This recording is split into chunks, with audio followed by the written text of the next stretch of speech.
Good morning, everyone.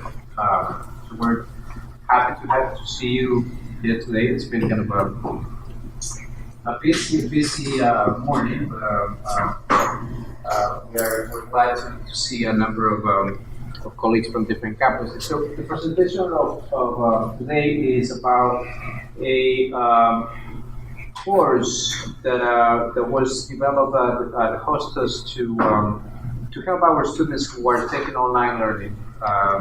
And we were seeing the need of students to kind of get a good sense of what it is to be on online student and to make sure that they understand all the different things that they will need when they get to the online environment. So, as many of you might be familiar, kind of the usual approaches was okay, so we put a set of information, set of items in a website. We put a small, short questionnaire, and we asked students answer this question. Do you have a computer? Do you have access to internet? Do you have this and that? And then depending on the answer that they responded, we provided some feedback and saying, well, yes, you online learning might be suitable for you. So we had that for a while. So we've been kind of exploring and going back and forth. We create a site that has more interactive information, more resources.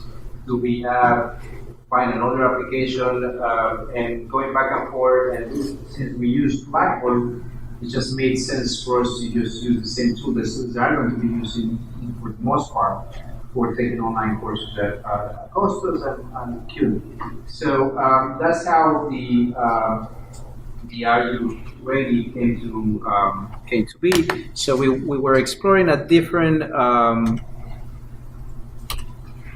we were exploring a different ways of bringing this information and then find what were all the different elements that students will need in order for them to be ready to take an online class. So as I said, this for some reason this is just working on its own. Okay, so what this provides for students is basically what is online learning. They have an introduction of what Blackboard is for them. They provide sources of campus support, where they will go to get help. What is tech literacy, so what it is for them to be an online student, and any digital and web-based learning tools that they might need for taking these classes. It's working.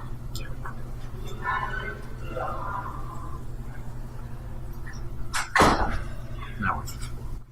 So it's taking a delay. So the way that this was developed was using was approaching different learning preferences. So we wanted to make sure that the students who wanted to see pictures, see videos, and for those students that had just wanted to have instructions for them. So we provided all the different types of ways for students to get or consume the information that is provided to them. The students, as I mentioned, they acquired hands-on understanding of Blackboard, so we were able to provide interactive modules where students will actually be, for example, submitting an assignment, students will be taking a quiz. Most of the different elements that students, without thinking that how it's going to be used in the classroom, so they were just using it and do it at the same time. The approach was well universal design to make sure that all students are able to consume the content, and also the way this was designed was using adaptive release, which allows you to provide the content for students only after they have read, checked some pieces of information. They have to pass a quiz before they can move to the next module. And so this course has got different iterations, and one of those was we wanted first to have 3 times for students to take the test. If they don't pass the test after the 3rd time, they will come to the Office of Educational Technology, the one that provides the support. And so we had a few students come and saying, well, the reason why they didn't pass it, that was not paying attention, just So then the other iteration that we did was just ask the students to, we left unlimited chances so that they can just go and take it until they get 100% right responses in the quizzes, or they can just go to the next level.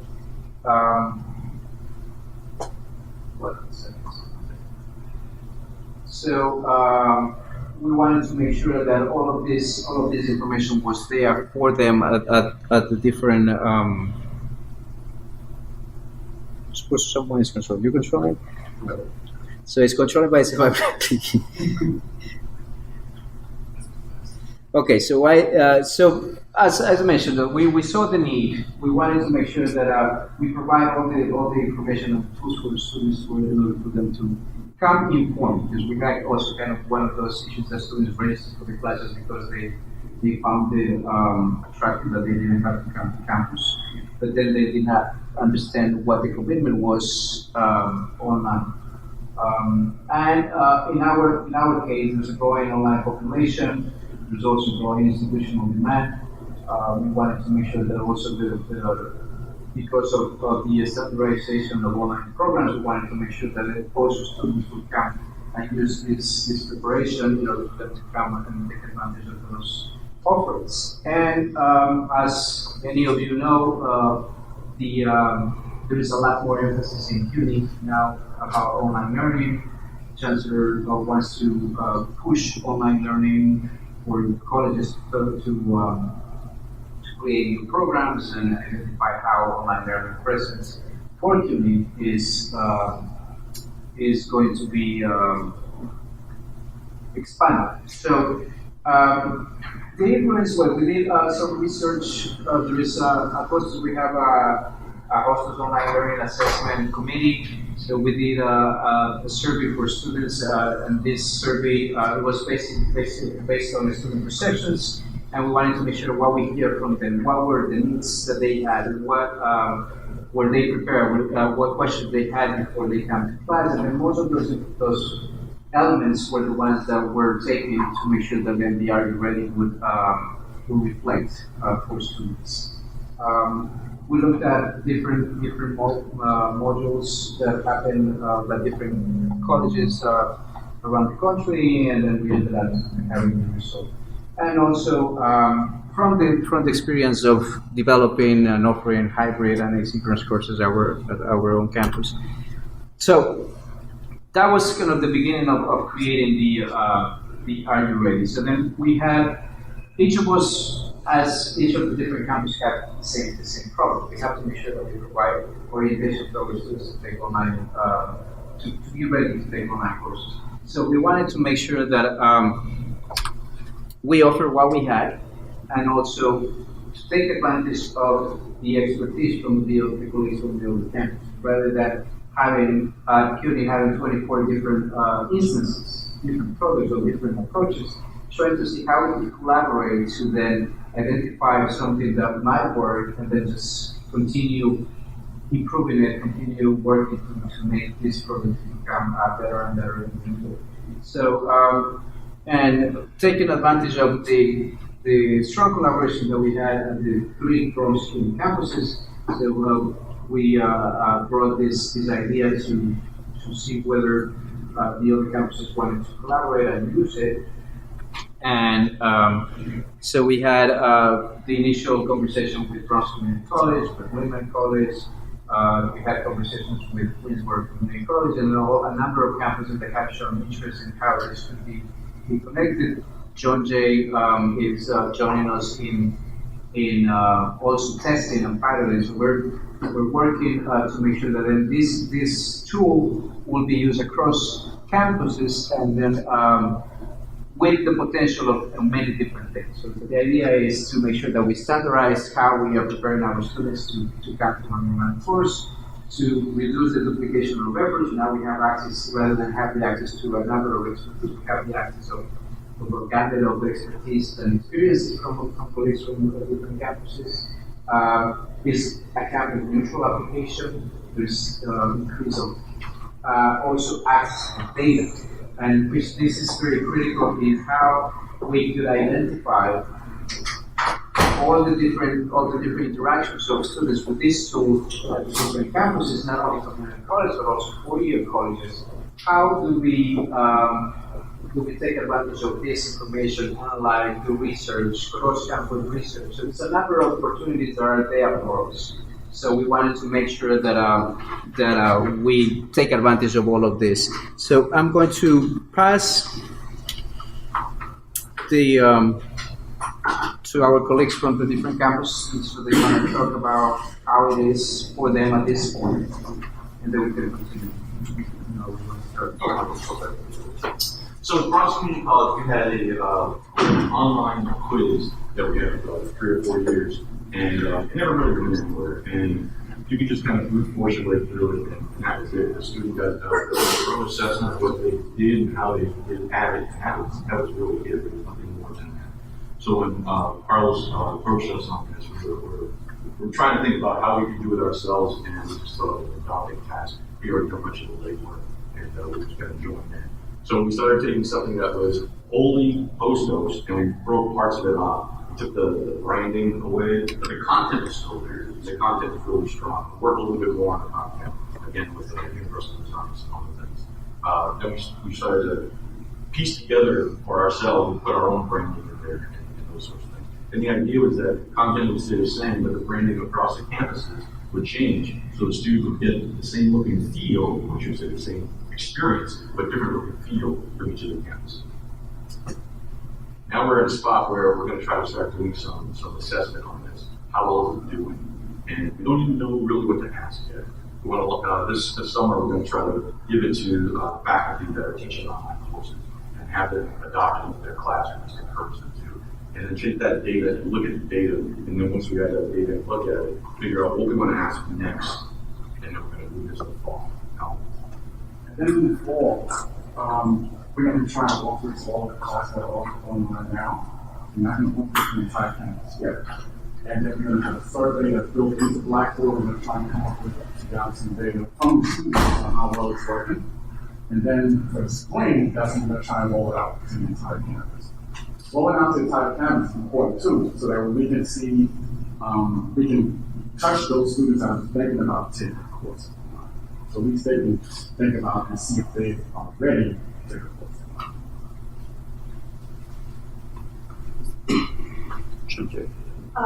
Hi, I'm Helen Kyer with John Jay. We're taking a little bit different of an approach on these orientation sites because of the schools that are participating, you're one that has completely online degree programs. John Jay is currently up to 11 different online degrees and certificates. So we have a bit of a different need on meeting those students. Also, majority of our completely online degree programs are graduate programs. So to some degree, we are using some of the content, but we're also, as Mark had mentioned, rebranding for our campus, but also adding content that's more geared toward the different student population we're trying to reach. We have been running one we built ourselves for the last year that is open to all students, it is self-enrolled, but in the fall we're launching a dedicated orientation site for our new undergraduate degree completion program, which is completely online, and one for the graduate students, completely online.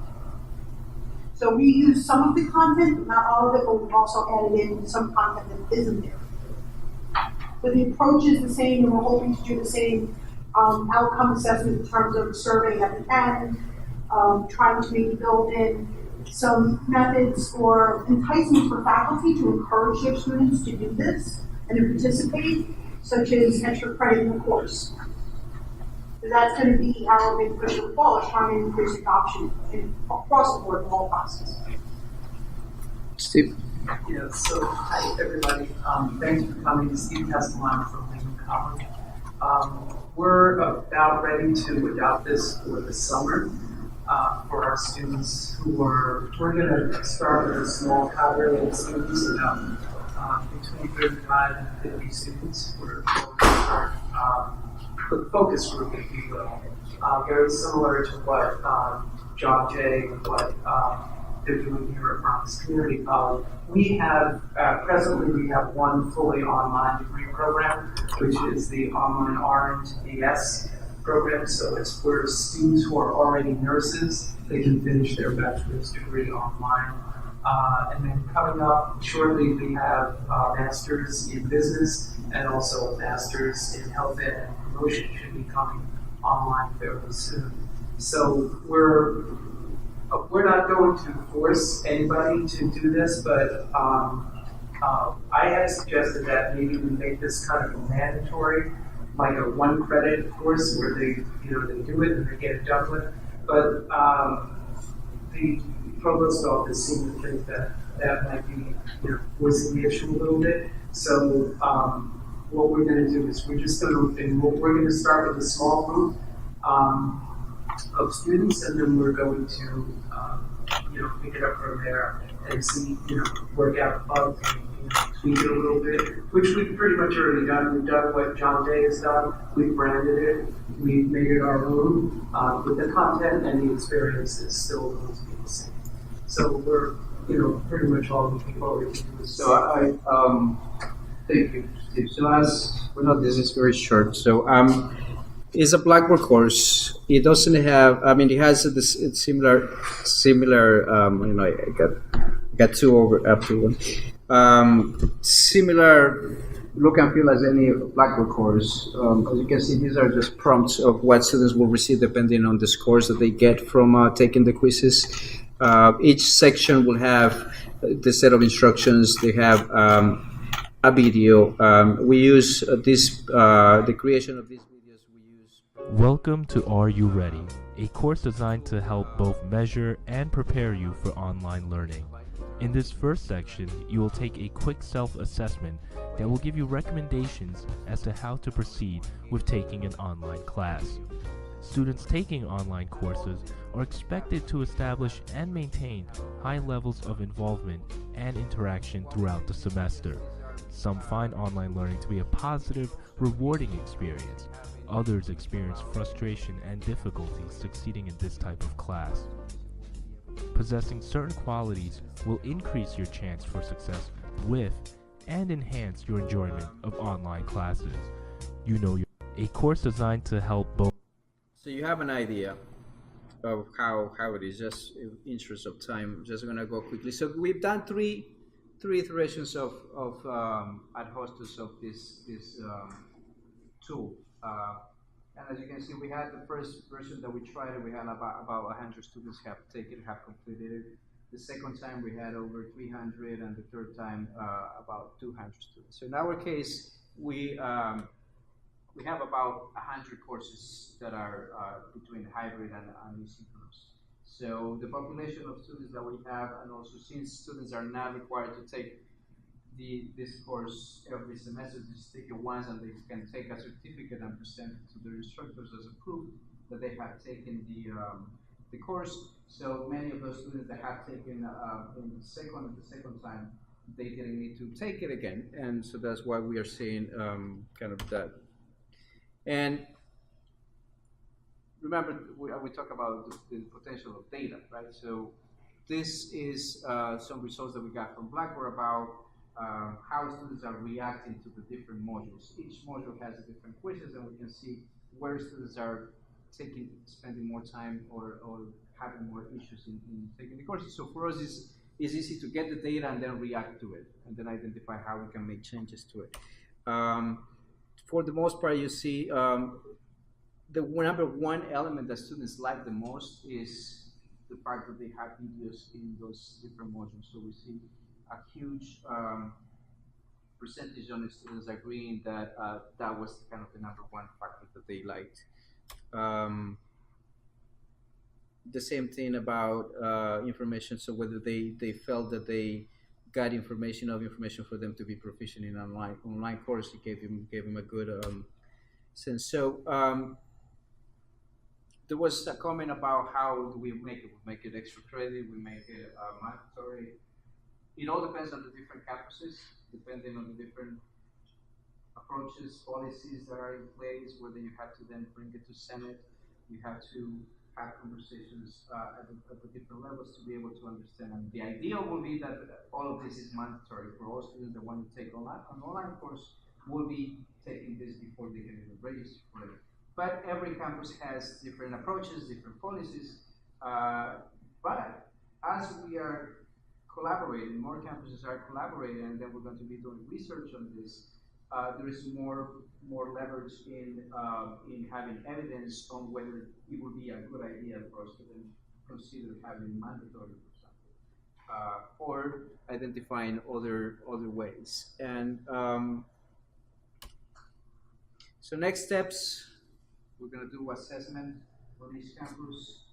The beauty of this is doing cross-campus research. It's going to give us a lot of data, a lot of opportunities for improving the tool, a lot of opportunities also for identifying our own campuses to see what is missing, what elements are missing in order for us to better serve our students that are taking online courses.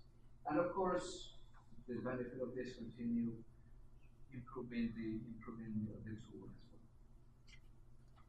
I think we're good with time.